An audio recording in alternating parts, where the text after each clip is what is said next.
I can say this because I am a YouTuber or I'm a creator. They're very difficult to work with. They're incredible. I'm glad you said it. But they are, they're creative people, and there's many different types, and to unify that with one partner is why our clients love working with us.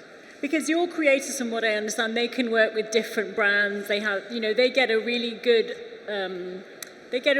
variety of work through influencer, don't they?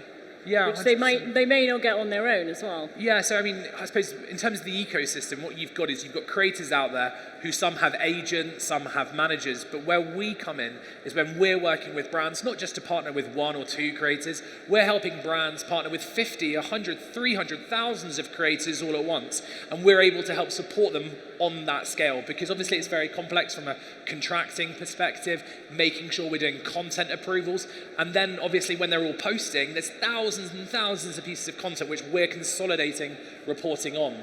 So when we're searching the market for creators, we want to find the best possible creators for the brands to be able to work with. Yeah. And there'll be creators out there, we spoke about micro and macro, but there'll be creators out there who'll be perfect for driving awareness. There'll be some creators out there who'll be perfect for driving conversion. And we've got that data because we've been working with hundreds and thousands of brands on all these different campaigns, so we've got that experience.